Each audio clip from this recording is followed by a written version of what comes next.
ꯄꯤꯕꯒꯤ ꯆꯞ ꯆꯥꯕ ꯊꯧꯗꯥꯡ ꯑꯗꯣ ꯃꯗꯨ ꯍꯧꯖꯤꯛ ꯄꯥꯡꯕꯤꯔꯤꯕꯅꯤ ꯔꯦꯗ ꯀ꯭ꯔꯣꯁꯇ ꯑꯃꯨꯛ ꯆꯪꯁꯤꯜꯂꯛꯑꯀꯥꯟꯗ ꯌꯦꯡꯉꯀꯥꯟꯗ ꯉꯁꯤ ꯐꯥꯎꯕꯒꯤ ꯃꯅꯨꯡꯗ ꯃꯤꯑꯣꯏ ꯀꯌꯥ ꯑꯃ ꯂꯩꯈ꯭ꯔꯦ ꯁꯦ ꯃꯅꯤꯄꯨꯔꯒꯤ ꯆꯤꯐ ꯃꯤꯅꯤꯁꯇꯔ ꯑꯣꯏꯔꯤꯕ ꯄꯥꯕꯨꯡ ꯔꯤꯁꯥ ꯆꯤꯐ ꯃꯤꯅꯤꯁꯇꯔ ꯁꯥꯡꯅ ꯑꯣꯏꯔꯝꯃꯤꯕꯅꯤ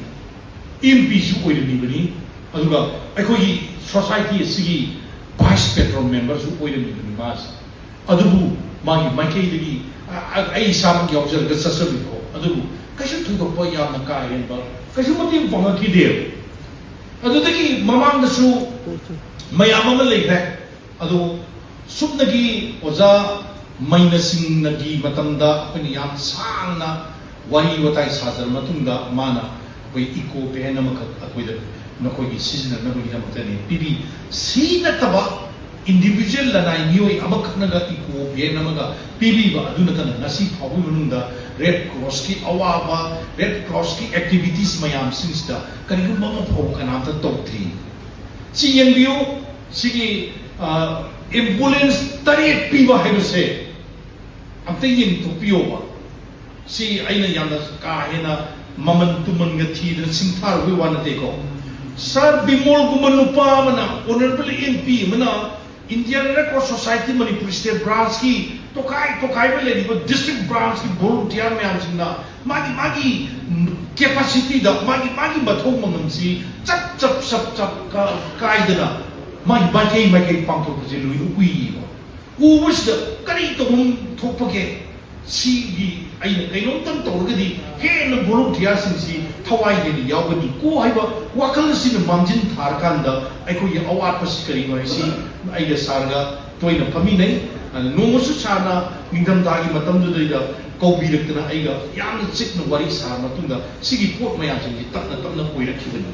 अदो हुजी अखोई खुत्ता साना पीबीबा एम्बुलेंस तरे अखोई लेजरे हारिबा से district singda yam athubu matam numit ini humni manungda yenthok sana kona jage sarte hayindagi agachali sarte hayindagi parliament ki da mu delhi da mu delhi ge da mu leganina akhoi da sinabi rabanina akhoi na madugi du mayam da brief am ta pijaning ba sana pamisi karino anubadi akhoi discussion tawjal hai ko mayam loina khambiram gani ko da pamisi karino karama mong decision rakadino karama maintenance tawgotake हाइबुद सिंबा कया सिंगमगी मदुगी system अदो अखोई खजितंगा अमुतंगा नैनमी नरकांदा निमित तुमक तदा से maybe 2-3 days की मनुंदा पितो कनब होना जगे तवदबो अखोई वाइस प्रेसिडेंट की अया हमचु लोजनिंबा अदुगा मागी असंग मतमसु अखोई येंजनिंबा अदुगा लोइनाना डिस्ट्रिक्ट मयाम दसु कोजरके अदुगा लोइनाना थुन पितो जनबो होना जगे सिगी बोट सिगी मतंग सु yenbiu ko Delhi da leiba sarna Manipur di ising chawge haiba matam sida kaya mu kya na nungai ta feel to ge bse thenga ba matam da ne wari sanaris ya thenga matam da ui ba pau tai kari to go de ge ha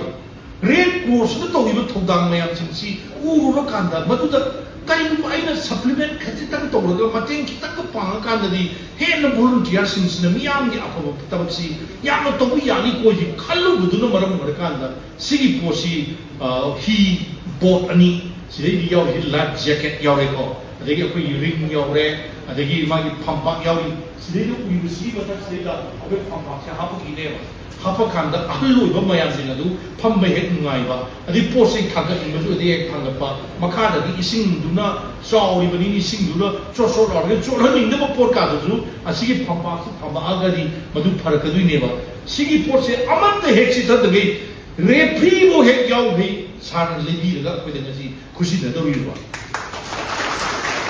sigi por se na ko de phang de ba kana ba se state branch khat ki na ne koi matam da akoi na yam atuba matam da akoi training jo hobjarani ko district branch ki mayam jingji hobjarkani loina ma akoi ngam da ba yai phase by phase akoi kado tong jage nga akoi madugi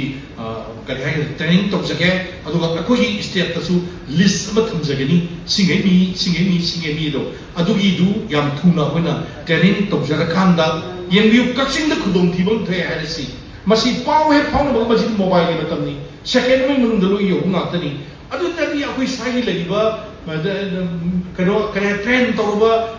volunteer dune kapsingi train tawba mayam dune madu sigi jar la puthar kana kudak te ta khina ta migi rescue to buya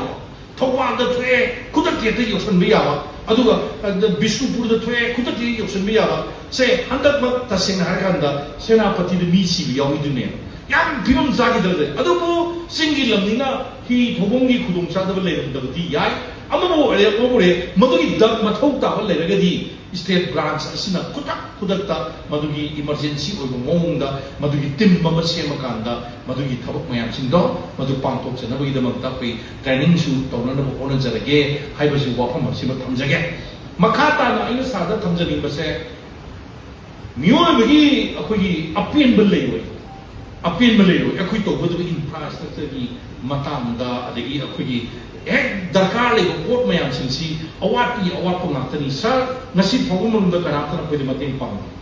kanagumantana yamna kare haiga dege government ki maiki gi also akoi se budget harasiko budget si huju ji ge sar ke bala si ai akoi ani na kune urar kan de hat ba yar ये ममिंग तक वो ना आहान बगी खरन कर तो रजू मतन से दे के कर रजू ना मान याम थाजा बपीरे अखोई सी सांसु इजे दरकार ले जिंदु लोय न मखाई से अतो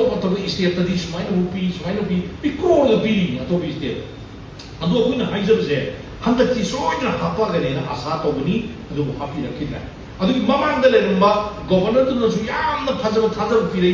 गवर्नर खुदी मगना थाजा पीना अखोई पॉपुलर गवर्नमेंट लेनी मतंदसु अखोई से सुपी पीबी दना लाए लोय मक थोरांग क्वाई न थोया न थबक यान संजन युदी मैडम अनुष्या विके मानी मतंददी पीद बियारो रेड क्रॉस ता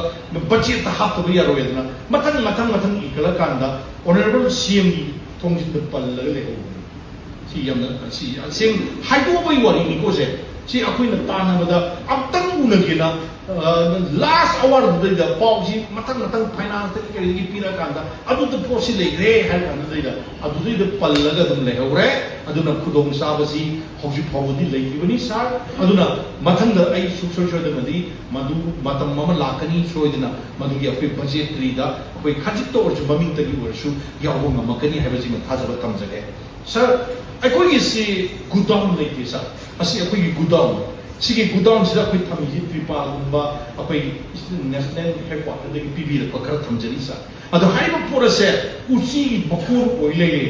अखोई कत सेमगत सरपंगम दबा सोम नाकल जि दम न खलरे थमजरी ने सा सिगे प्रॉब्लम प याम जु लेबा मीना को पीबी रे के हर द अखोई थमबम लेतबगी अवाबा हौजु जि लेबने बसा अदुना अना हानसु ममांग दजु सा दसो अखोई वारी तबजगिबा सी अंतंग मजगी इंफ्रास्ट्रक्चर सिजु नम संगत पे याबा कर ममोंग द लेगे दे हैबदु आईडी सादा सुन ना मम तोपई नारी बाई सेना हर कांदा अदुगा शांति मोल गुम नुपा मन तोरके हैना ममि चेचे इशलगा मखा से कितागदी थबक ति ओइ दि लेगो मरमदी पिछक्पी गेदगी होना मियाम की लेबाक की दमक खलग लाखरबा मयाम नंगरांग नहांता बिमो को नुपाबा ओजाओ नुपाबा थोड़े का कान पंगांग नंगनबा खंगदबई ngangi खंगदबगी ngangi बिमो न पॉलिटिक्स तो चला द्रिमक तमद करी तोरुंगे करबाई करी तोरुंगे लेबा हिरो करी तोरुंगे हाइसे सीडी अखंग बकांगुना फोटो होन उइबा अतांग मिसक अमनेना अखोइना दुम थमद लाख मिसक ngasi디 अतांग मिसक से तंफा ओले ngasi디 माउंट मियन पुनमक सिंसे मणिपुर की मियां पुनमक येंगा लाबनेबा येंगी में मियां दुबी मरक दुदिदा मिट खरा मजु रेड क्रॉस की मिट खरा जो सादे येंगी ने बुजिसी अदना सिगी केनो से ओइ तोपुया कराय रुक तोपुया बगे केदो के हेबदु साना खजे खजे येंगिरगा मखा ताना एकोगी अवार्ड लेरिबा ओहो लेरिबा मयाम सिंगसी मसी केनो तोबियो येंजन बियो अदुगा होजुजु मक्ति हेनमल्लबनी अइना हाइदुसे सिमतंदि अइ हाइंदना अइ क्वेश्चन ब फजन क्वेश्चन निंग तोनिको सेन हायर कांदा सासे रेड क्रॉस की पेट्रोल बगी टाइप हाइदर करी हाइदो मुंदे अमतंदि ओइ निंगिए नसिम नतबा ए sigi platform si sati ke platform ni sa red cross ki platform si akoi si de si mang de leng chali ba ki pangkim le ni se akoi jadu le ni akoi university ki ma ni ku ba ni sa akoi dr Sunil adu ma si national committee ki managing committee member su oi si matik sarwa si ma de hek batang de pami ju university ki oza ranjan yauri si yang yauri ba ada MP wa to thu oza oi no uza de su sini aduna oza si aikoina sum kare haga de ate gi wa suna nataba khudong sa long no wa nataba oza gumba amana petrol member oi nataga red cross ki member amu oi leini ka haraga di oza da thamibu bebar gi sartu khasitan akoi de khaidara kanda atano taro akoi ju khara lilap do ura ka do wi aduni wapam duni sa thank you sir ngasi si yamna nungaiba numit ni aduga aikoi mioi ama ani dang ai horen ai pick up tokjarake aduga akoi ji gari tare makse ambulance tare makse akoi ne swai thambam ji leita dana kanu da thamjari kari kangla paki mamang ne thamjari suresh singh selo numsina sani chawpi no suresh ka se aji agde le jo phamam de sibiyo lai o akoi orebal sar gi mi atane anta phamam de sibiyo aduna asida akoi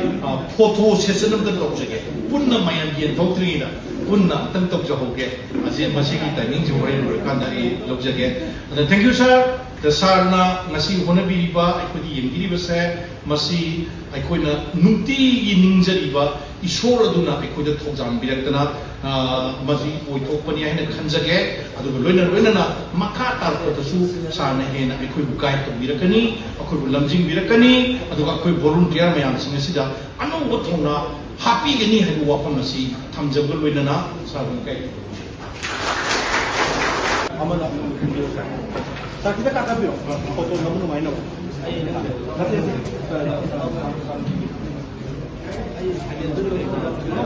진짜 아름다운 비밀. Thank you.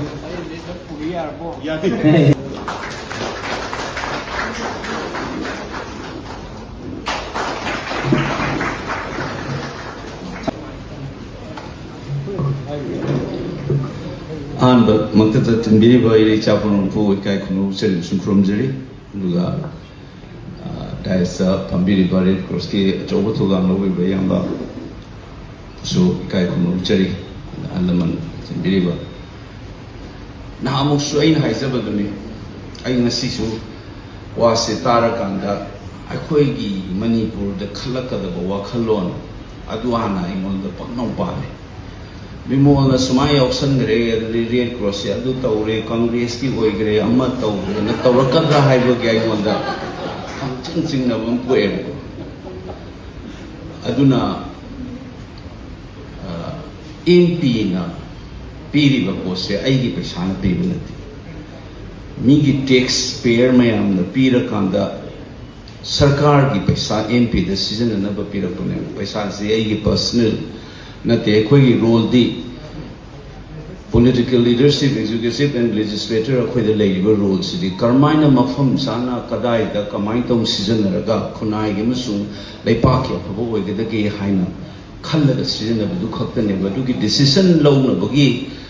public office money MPS anyways. Ai Mamanga Yamung Ranjan Birami Halaman Bagare Moisumo Moinangamba about Adum Tauramani ai matam la ai na muk tawre ai de taseng na haidok saragadi halaman han oiram bai na khangnaba satlaga ai khurum ai na mayam ismail pai biram me hujuna mayam na ingon da musinare aduna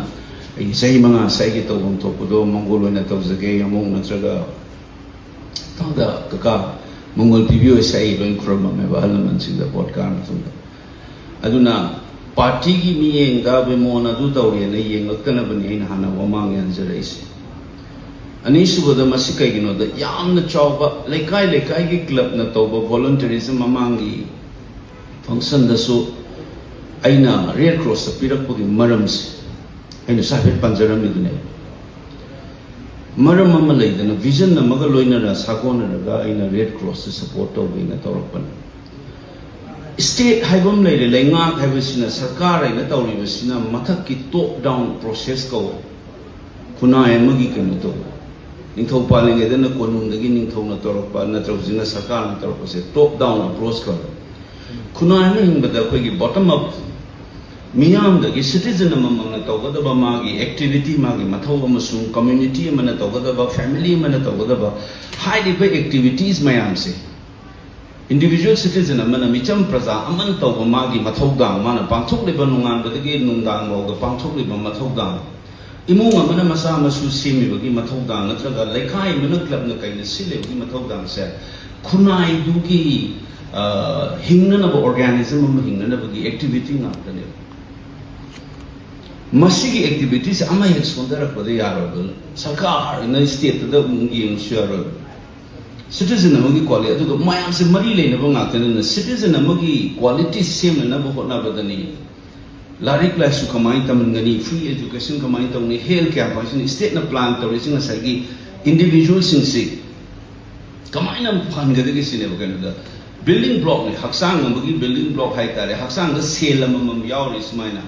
organ मैम लेसिंग cell मैम यावरिसिना मियोइबा न मी अमम लेसिंग अखोगी सेल गुमने खुनाई सिगी अदगी organ ग लेइबा कांगुसिना अखोगी फैमिली गुंबा करिगुंबा कलेक्शन इंस्टीट्यूशन लेइबा माय माय मथौदांग पांथोइबा लाई हरावबगी institution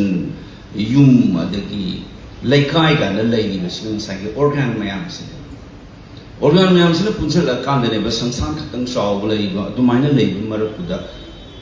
voluntarism they amna saw thogam loba association apun melup amane red cross size sigi voluntarism jese paisa ta laga thabak to nate aduna voluntarism si masi hingda gadi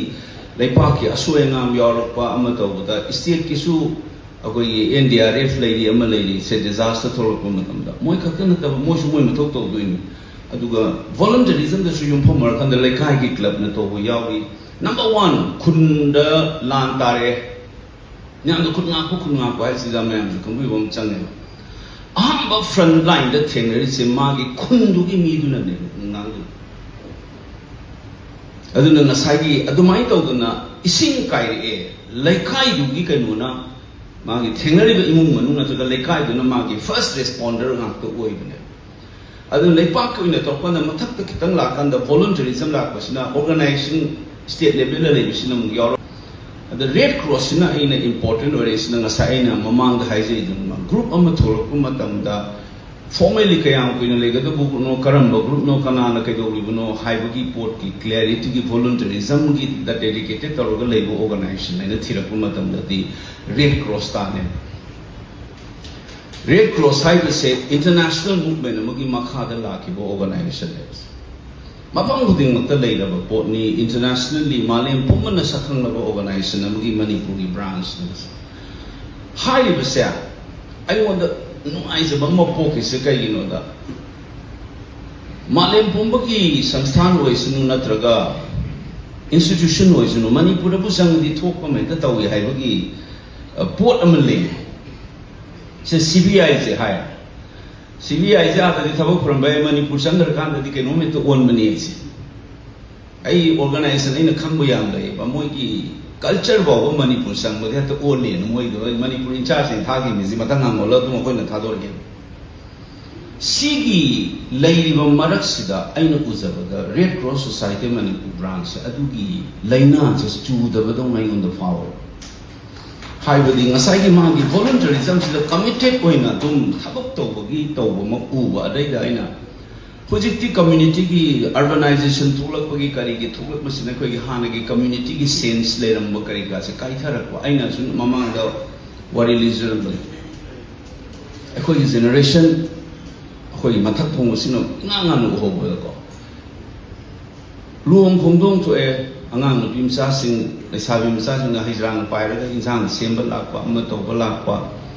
pakhang na ba nupa mayam sina mang to khanmin na ba khubasa sigi collective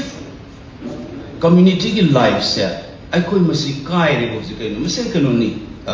natural ꯄ꯭ꯔꯣꯁꯦꯁꯅꯤ ꯑꯔꯕꯅꯥꯏꯖꯦꯁꯟꯒꯤ ꯏꯟꯗꯤꯕꯤꯖꯨꯋꯦꯁꯟ ꯄ꯭ꯔꯣꯁꯦꯁꯅꯤ ꯑꯗꯣ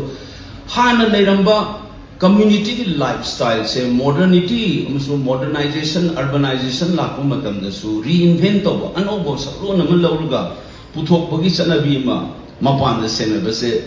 residence welfare association ꯑꯅ ꯂꯩꯔꯤꯁꯦ ꯑꯗꯒꯤ Delhi development ꯑꯣꯊꯣꯔꯤꯇꯤꯅꯒ building plan ꯇꯧꯕ ꯃꯇꯝꯗ flat ꯁꯥꯃꯤꯟꯅꯕ ꯁꯦꯝ ꯐ꯭ꯂꯣꯔꯗ flat ꯑꯍꯨꯝ ꯂꯩꯃꯤꯟꯅꯕꯁꯦ ꯃꯣꯏ ꯑꯍꯨꯝꯁꯦ ꯀꯝꯃ꯭ꯌꯨꯅꯤꯇꯤ ꯑꯃ ꯑꯣꯏꯍꯟꯅꯕ ꯍꯣꯠꯅꯕꯗ ꯀꯥꯐꯝꯁꯦ ꯀꯃꯥꯏꯅ ꯎꯅꯍꯟꯅꯤ ꯀꯃꯟ ꯂꯣꯕꯤꯁꯦ ꯊꯣꯛꯂꯀꯥꯟꯗ ꯎꯅꯅꯕ ꯖꯒꯥ ꯁꯦꯝꯃꯦꯕ ꯃꯣꯏꯅ ꯀꯩꯅꯣꯗ ꯗꯦ ꯅꯤꯗ ꯇꯨ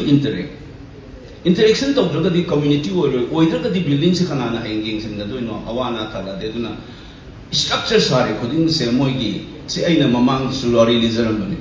human side ꯑꯃ ꯌꯥꯎꯋꯦꯕ even architecture design ꯇꯧꯕ ꯑꯗꯨꯅ communityꯒꯤ ꯑꯩꯈꯣꯏꯒꯤ residential colony ꯑꯃ ꯁꯥꯕ ꯃꯇꯝꯗꯁꯨ walking ꯆꯠꯂꯒ ꯅꯨꯡꯗꯥꯡꯗ ꯊꯣꯛꯂꯒ ꯎꯅꯐꯝ community sense ꯂꯩꯅꯕ ꯅꯪꯅ group ꯗꯤꯗꯩꯔ ꯑꯗꯨꯔ ꯑꯃ ꯃꯤꯁꯥꯁꯥ ꯀꯩꯅꯣ ꯈꯣꯠꯂꯣꯏꯅ community ꯑꯃꯒꯤ ꯁꯦꯝꯅꯅꯕ structure ꯂꯣꯏ ꯌꯥꯎꯕꯅꯦ ꯄꯥꯛꯀ ꯂꯩꯗꯅ ꯑꯗꯨꯅ ꯃꯅꯤꯄꯨꯔꯗ ꯑꯩꯈꯣꯏꯒꯤ communityꯒꯤ sense ꯃꯥꯡꯉꯩꯁꯦ urbanization तौरपदगी ngसाई हारिबा economic monetization and कनोगी थबक लापदगी outsource तौथोखरे हजिक्ति चाक थोंबसु इंजांग सेबा चखरदि मामतो खरनसु टेन हाउस अपीगरे सिमत मतमगी चनरकपनेबा लाइबक थीदि कोई मसिगी community की sense कमाने reinvent तौबने लाकांदा से अखोइना सो अंगांगनिदा लेखाइना खंगिसे काय खंगिदा स्कूल हलाकांदा लंपाक मसा मत ओरसु सानमिनब मैम थोलगा हलमन सिंगम लेदा वाली लीबा अदगी क्रिकेट मक्त सानरे मैम सिंगन रेडियो द ताबस मतम द क्रिकेट सानबसे कोई रेडियो द ताबै हुसिपोंनि संगे सुनील गावस्कर न सानबा कैरिबियन की ट्रिप ता कोई ताइ रेडियो की थ्रू ने एकोइ लेकाइ गिदा यमोंग सुबोल नम लेरम क्रिकेट आइजु आईआईसी अबै इम्फाल क्रिकेट क्लब सानरे मोनगा तागा दे मोनगा रेडियो सही बोइ तबो दगे हेक्ट मधुदा कोई गेम येंबसु जंगा फम येंबा हाइसिनि आइ लोन तबो रेडियो तो तागा बितु उदुम तो अबे याइ रेता नरि गाइसि मित्त तुम उरगा सीधा कम्युनिटी मैम अदगी नुंगा वाम थोलगा अहल मन हुननबा सिगी स्पेस है कोइ लेजेबा but properly designed of a modern city singa di Delhi dam chijang be any residential colony ko di park lai ba da no in ma tho unani sima ba ba nam khadai sin adai da walking tour of the gi thena da nung sin won wari ba ba sima da yauri ne ba how human relationship are formed high ba park system akoi da using lai khai gi adu gi unabam amata leite aduna ne ba akoi da thina community gi sense amazung volunteers paila di na sai na haise gi ba sale अमसुंग cell दु फलक्त्रमिना organ solapane ba organ dum sola di system jung kairapane ba akoi da tawrisa aduna planning ama tawba matamda koi vision ama yawraga tawbada bane aduna ina red cross sanjala rimba ina yin ai si na sai pot ani duna ne sigi volunteerism sidana internationally khangnaraba organization ama manipur da changna ba ga magi character se international volunteerism na guide tawba red cross ki culture se manipur state branch se yawe sai ui aduna masi aina public office ma paire ni na ai gi through gi kari tau ya ga ai ui ba tv da tawri ba kholi ba mayam adagi road accident gi mantang se asum mayam lai pa ki ti da na khotna adu taw ga ne da taw ne na sai kun ku tha taw ba sigi part amoina ai na sai bi panjare ba community kamai saga ka da gi kari taw da gi hai ba mayam se sigi vision mayam se khalak pa se ai hek mp kar kan da volunteerism sai taw ga na ina कोई मसे community से कौने भाई केमस आई कोई न खंजब road accident and disasters मसीदा अखोई की response time से थुना तौबु ngमगदी मसे कोई मी सु सिबा हंदगने अदुगा अदुदा तनतना एम्बुलेंस खतगी अदुना तना रोड के डिजाइन के डिबेट होला कदुई अखोई मसे कैस्केडिंग इफेक्ट हाई इंग्लिश दे अदुगा खुसमनर द मथंग मथंग सोला कदुई ने एम्बुलेंस से लंबी के एक्सीडेंट हो खुद एम्बुलेंस भी सब लोग दा लंबी दे एक्सीडेंट हुई से कई नो है ऐसा कोई से पार्टीशन फसन खाई दे सिग्नल फसन लेते हम थोड़ा कर दे रोड डिजाइन वाली और को दोई अथॉरिटी सिंह का नो लाइसेंस पाई दे बंगांग से पथाउ थोले थोले ममा मापा सिंह सिना अंगांग दा गाड़ी पंपी भी सिंह सोशल बिहेवियर on यार को दोई मथंग मथंग मागी रिपल इफेक्ट्स थोड़ा कर दोई ना आइना कदाई दा करम मखुन दा थादर कांदा road accident do na oirakan the road design gi discourse holakadaba disciplining institution na law matam na kamaina license gi process mama mapa na ngang singa kamaina loina ni haipagi magi system mayas si solok na ba ina red cross mathau tai ina khalat mai ngasai basic mangra ba ko gi volunteerism se masi revive to hon hai tar ga di mathau tai aduna red cross si akoi revive to bum changi hena kalan bum changi aduna ne ina kadai ga to sige ina aham ba ina ambulance ai u da di 2025 mo na ina mitta uri se manipur ga ai at least ai gi constituency sigi de kisu wang khal lan tho kanda response ngam na ba mai pi da di phani hai na du gi aham ba ina akoi hai ne ba ko works fazana to ga dra to dra hai na akoi gi uchi mayam hawdong na lik si ba gi tanara kanda siram dai da kana na si du no the theory the practice the plan to la kan implementation the yarak ta basmana chi implementation process akoi gi culture ne si khan de ya da ai nga head worry chajai the implementation to si yin gai sin national asuk job transnational high international highway no do ni ba more lambi se sa ba si dai hai implementation to kan da mapan ge company du na tharam ba lilong lang khatla ga chakhi ba lambi sin huji pau set na na lei same project to gi makha da ai ge local indigenous kampun sa ba no si sabana sai ai gi characters adu da ne ba ing na sai red cross khar khena dum to hai implement to gi possible same culture ma lei budong to ya duna masi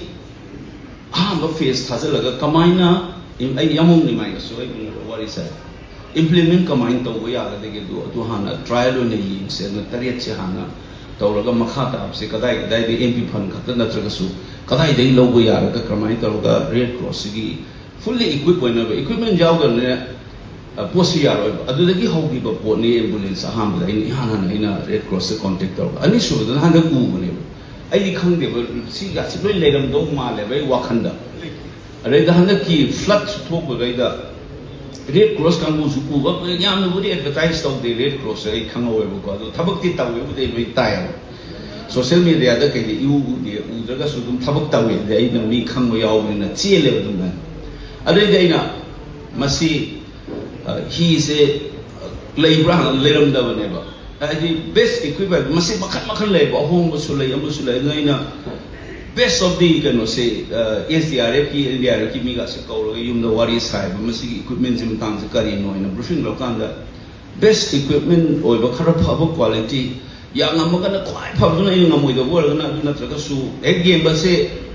chama ge manung da hundra manga mark pi ba ya ba quality lei ba marfu ba yo ya ba du ma ye ngo na khwai de pha ba ma am ka khal da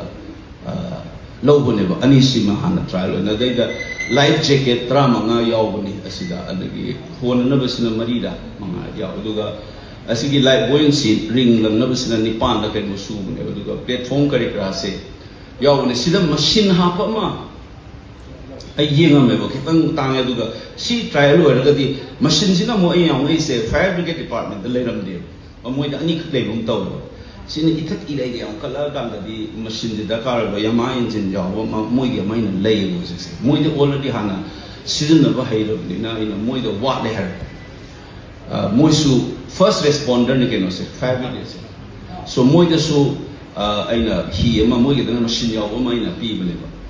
ado red cross su ai mathang da sigi se fazna training to bolu er matung da yaraga di line sa laga di mathang gi flood thola tu nei mamang dai khara mu augment to bolu to jar ta mas yang ti chang ai no order to gi koi lo bane base isi ek tau gi ba ina du order to ram da ga husi thing na la tu kam noi tu di asidi koi lo ne la ba du sigi macha masu mayam chi kai gi no hong transportation da dimapur da chappa lai de khara hai plane da puge taro ka na lama me ada gai ga ne macha me am chi pura puge adai de ku sing ngai ro na ngai han bane aduna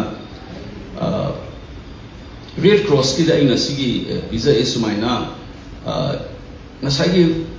abi mo na de ki congress da du da ina de ki me am na bu am thagat pi di ai de khai zari du ni isa da han yaw sar ko ai vision hai kare la lam lo yai cham se for example ngana nan so independence the independence day se kari no manipur ki si is na kari no gai Sige post su clarity ma podam u the sing una na bamandugi space mandugi dialogue ki space create kamai taw ni yabda nuai taw da wangang sanang lu da ba karim ka thaina ba sam taw ba khoi da masi ke do ge da se moina khang da ba district taw ni ba democracy ki dialogue da wari sana ya da ne ba mi se karim na de saurak kani ade di poch da khanna nei na ba ki space lai ru ba adu mani pu thuai na bonna ba da ai di ngasai gi sige dialogue ki space ka le tri si masi ya ti na so ka swan na kana noi pai ba nei gi khunda lan ta re du khakana ti man da gi sum no na chara kan da ai khoi da wari watai san ra ka tan thok ta sin tong ra ka si to bu yai sin na phane ji ki khana ba su lai le yan de bi da provoke to to na khana na ba sil le ba yam lai bok ti di aso wa sang leaders sin sina moi ka photo ka su na min da ba phong phong na ko moi nga ai di support ai gi hek nak na ba ngam na to bo ram ba na chai ne ba kai no noi tai sa le ba ki thabok to bu si kai kai kham ra noi mai to di provoke to ni phang ai go opinion kenara su ta bang no madam ni criticism ai si ya re ke ai na su hai ni ai hek wa ngang dei hai sin ni bi mo le su mi ni everybody has a weakness ai gi sa so lu bai kai le no ni ai na ngang mo lo chu ma do na ti tatuk ta sin tol kan nganam su independence dialogue to ai na na khangam da ba khalam da wa panelist hong o jo ina ngang pa yamung ni khen ngang pa yamung an na ngang ko da ui ba ai na khan ba du na ta ba to pa tho ge ba sigi space share to bang space mani ko da mang sel le ni ko ba ani hidong ko dung to mang se the vision man sin kai ni samna kan da voluntarism cha han tho la ga di ꯑꯩꯈꯣꯏꯒꯤ culture ꯈꯤꯇꯪ ꯃꯁꯥ ꯐꯅ ꯂꯩꯕ ꯍꯥꯏꯇꯥꯔꯦ ꯑꯩꯈꯣꯏꯒꯤ ꯁ꯭ꯋꯥꯏꯒꯤ ꯍꯋꯥ ꯅꯨꯡꯁꯤꯠꯅ ꯂꯩꯅꯥ ꯆꯦꯜꯍꯟꯗꯕ ꯒ꯭ꯔꯨꯞ ꯑꯃ ꯑꯣꯏꯅ ꯎꯏ ꯍꯥꯏꯖꯩꯗꯣꯏꯅ ꯑꯗꯨ ꯑꯣꯏꯔꯒꯗꯤ ꯃꯁꯤ ꯍꯦꯟꯅ ꯃꯄꯥꯡꯒꯜ ꯀꯟꯈꯠꯍꯟꯕ ꯃꯊꯧ ꯇꯥꯏ ꯍꯥꯏꯕꯁꯦ ꯑꯩ ꯆꯞ ꯆꯥꯅ ꯑꯩꯅ ꯈꯜꯂꯦꯕ ꯀꯩꯅꯣꯒꯤ ꯔꯦꯗ ꯀ꯭ꯔꯣꯁꯁꯦ ꯁꯤ ꯑꯣꯛꯃꯦꯟ ꯇꯧꯒꯗꯕꯅꯤ ꯃꯁꯤ ꯇꯧꯕꯗ ꯀꯣꯡꯒ꯭ꯔꯦꯁꯀꯤ ꯕꯤꯃꯣꯜꯒꯤ ꯋꯥ ꯅꯠꯇꯦ ꯑꯩꯗꯤ ꯍꯧꯖꯤꯛ ꯑꯩꯈꯣꯏꯒꯤ ꯏꯂꯦꯛꯇꯦꯗ ꯃꯦꯝꯕꯔꯁꯤꯡꯁꯤꯗꯁꯨ ꯑꯩꯗꯤ ꯍꯥꯏꯒꯅꯦ ꯉꯝꯃꯒꯗꯤ ꯅꯣꯏꯗꯩꯁꯨ ꯑꯃꯃꯝ ꯈꯛꯇꯪꯗꯤ ꯗꯣꯅꯦꯠ ꯇꯧꯕꯤꯌꯨ ꯁꯤ ꯈꯛꯇꯪ ꯇꯧꯕꯤꯌꯨ ꯁꯤ ꯇꯧꯕꯤꯌꯨ moi to aina haidringadus moina credit ki wa ate akhoi mam semina doini BJP de yaw ba MLA kari kara mayam se su lamdam si da pop mi ngakani makhoi gi wakhalon makhoi gi lamchat sajat moi gi policy do soirak pa ki saw da ngang ba gi wani lamdam si da pop ngakani public office na ine MP parish na MLA parish ni office ngakani DC where is su office public office ngakani piwa pha mamtanati अल्लाह सी पाइरिंग है सिदा अखोइना करी तौ यागे से आई सु मोइदा appeal तौ जैसिन ngasiगी function सिगी opportunity से तांजा से लौजरगा लेरिबा public की इलेक्टेड मेंबर्स सिंग सु मोइ मोइ लोकल एरिया दगे ngमगदि रेड क्रॉस के तंग रिवाम त होलगा कई कई ngम हापचलादि सी इचम चमना MLA हुफु सिना रेड क्रॉस सोसाइटी दसि उखरु दसु लेनि सनापति सु लेनि मखोइना ambulance amamam pirakpa hi amamam tang lai pirakpa moi mari nga ma ga si chimjang ge hai ba kari shu lai ba thabang la de achobo organization of full phase loi doi ni si dei sta duna makhoi su yar ga di makhoi gi local area development fund gi khoi gi red cross ki tang changchen ba ga disaster tholak pa matam da voluntarism the yufam ga first responder and international issue yar ba malem na su yar ga backup tawra lai bo organization ama hai ga di Red Cross Society ni mayam sumating pangbiu hai se ai ngasi ki tanja se lo ko mayam ko pin ka se aduga ai gi site gi su ai hai sai je ai gi all local area development fund no be ya top source gi no be ya hena revamp to ge do amon sai yaw hai do ai yo na they will be a privilege ai gi am lai ko phabo gi do ni yaw ra de do project se thabok chinman mani na ko ai se tumam chabam khang re be film to re ko se तसे N हाइबो के करी लुंगी चंगरु नु Kine खलक सु यावे मु Kine no इन हाना ले जनंबा इसै इ नो इसै सकन तो मुजि इसै मन नाम न बोन रे से फना कोइ रे बोट ममांग दो न कोने दो बोट मतुं जुंगम दे मंगांग संग मु साउ मनी स्टूडियो दा मु येंग ने मु ता नु सिनेमा में स्क्रिप्ट हम ले नम चल ले गे दो ai 19 the census lo the census certificate lo the cinema am to say om nam matung na kerala do in list taw ai hana pam jaram ba pot ai personal life ki freedom se mang ewe yang aduna ina si haje is kaino da ai hekte actively when yaw mak te khak bi ai gi hujik mak yo di ai mon the restaurant and go yaw ga manya gi marak til laga ai na ta thok ta sin dom ba ꯑꯩꯅ ꯈꯜꯂꯛꯄ ꯃꯇꯝꯗꯁꯨ ꯑꯩꯅ ꯔꯤꯚꯥꯏꯝ ꯇꯧꯍꯟꯅꯤꯡꯉꯤ ꯁꯤꯁꯨ ꯑꯩꯅ ꯌꯥꯝꯃꯨ ꯅꯤꯃꯥꯏꯗ ꯍꯥꯟꯅ ꯍꯥꯏꯖꯕꯅꯦꯕ ꯑꯩꯅ ꯃꯁꯤ ꯇ꯭ꯔꯦꯅꯤꯡ ꯇꯧꯕ ꯃꯤ ꯂꯩꯕ꯭ꯔꯥꯗ ꯂꯩꯇꯦ ꯈꯣꯠꯇꯦ ꯍꯥꯏꯕꯗ NDRF ला SDRF ला तौरगा कोई पुलप फमिनरगा ट्रेनिंग खतम तौरगा इक्विपमेंट सिंजे कमाइना मेंटेन तौनी हना अतांगबा पोटनिना सु सेक्शन ना सु मुसिजननिंगे आई कोई यामना अदुना ला इबा मतम अतोपदसु आइना ngamba contribute तौगे दुगा natural or man-made disaster ki one of the volunteerism the base or responder about Red Cross se lay school da chakla kotra masigi Red Cross ki movements hen kanjal hanana ba hona view adu magi training program ba sam sa gi le su proposal lu kai kai ke de ngonda su khara submit to biro ai su keep me in the adu ga mayam pun hona min se adu ga akhoi gi leipak si yamna luba tangka amada leile haibase miyam su khangni ado akhoi da khalluba akhoi da yamna nungaitaba pot jawe tawriba fibam sida huji phawda tawngariba ngangariba saknariba mayam sida penjadaba ko yawi aduna lakadoriba manipur se yam laina lobudi yaro ai gi mon atung di manipur gi history chahi lising ani haigara manga haigara haining ba haijo hairi ba history madugi history da ba mayon na ma chakhi ga do gi moment ne khoi na ngasi lepi ba manipur se akhoi hingori ba akhoi rei cha akhoi na ngasi thena ne akhoi 1991 war hokde 1949 gi turning moment akhoi hokde chahi tere khuntak pa khoi uhokte manipur ki itihas da khunai ma ki punsi ki lambi da achop ahong ba mai kai ma do hum ma ga chakhi do ba amu anna mu su manipur do bu lai hidra na khoi na khangam manipur do bu pura olaga chakhi do ba fibam mamada manipur se lai re bas matal ge ai ngasi gi function se su hai jaram ge ai gi si transformation se koi sima to na the last emperor in Simam Lebane Batoluchi Pui Fibum the Yango, Nintomo Edom, the Gimag, last in the Masi, Masa Maximas in Nintoni, I begi memory and connect the Wongamotavagi Port Amako, Atopomim. Adugi type the when a Kangi money pro, Sibo, when a Kangi money pro sell. When you choose ladies again, my one of Jackie by I said. Masigi memory sigi manipur se mangiba mi di dum leba kusai emperor tu ye masa di last emperor di leiba masa wena dum lei jari ne ba tu magi character identity magi lifestyle noi na makhong ga sakhiba masa amna su emperor ni kau tu maina mi di leigani hingani akhoi na ki isa isu lei singi dum charon chulo di dum lehong ne duga manipur na jaga maitai khunai ne khoi na khangiba furu amoni ga kana maitai khunai lepak biam moi de yeng hara ka manipur hai basa amuk hanna pura transformation sakhiwa bagi mayai de ni masi kamai taw to na yora ino yogun rino hai bagi pochi de sta blame game natavida assessment tawra aina pai ba matam si aina ni ba aigi ipana du torami ipuna du toram na ipana kharanga adu tawira madia na tawle bagi matam ta aina kai taw ngong ge ba ma change ba thamami pochi अगर अखोई generation लेने बंगा सिगी मिहोरो सिना मसी अखोई खल्लगा opportunity ना लौरो बच्चे से अदुना अनुभव मणिपुर में same बदा volunteerism की spirit आई नसाहाय न sale की अदुगी example पिजरे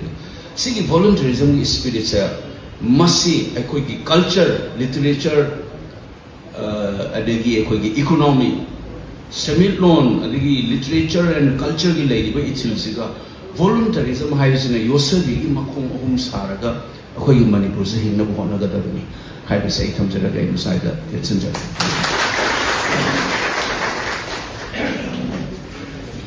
lafalaga aduma akhoi gi hotel excellence da tawni sa